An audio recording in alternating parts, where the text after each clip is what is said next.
ప్రార్థన చేసే క్రమంలో ముందుగా బైబిల్ చదవండి. బైబిల్ చదివి వాక్యాన్ని బాగా ధ్యానించి ఆ తర్వాత ప్రార్థన చేయండి.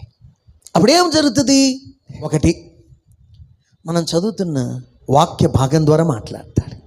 ఈరోజు చదువుతున్న వాక్యం ద్వారా కావచ్చు, నిన్న మొన్న చదివిన వాక్యం ద్వారా కావచ్చు, వాక్యం ద్వారా మనతో మాట్లాడతాడు. రెండు, మన అంతరంగంలో ఉన్న పరిశుద్ధాత్మని స్వరం ఆయన ద్వారా మాట్లాడతాడు. మూడు, దైవజనుల ద్వారా, వారి ప్రసంగాల ద్వారా, వారి కౌన్సిలింగ్ ద్వారా, వారి తలాంతుల ద్వారా, వారి అనుభవ జ్ఞానం ద్వారా మాట్లాడతాడు. నాలుగు, మన జీవితాల్లో దేవుడు అనుమతించిన పరిస్థితుల ద్వారా మాట్లాడతాడు. కొన్నిసార్లు అన్ని ద్వారాలు మూసేసి ఒకే మార్గంలో మనం ముందుకెళ్ళేలా అన్నీ మూసేసి మనల్ని అట్లా నెడతా ఉంటాడు.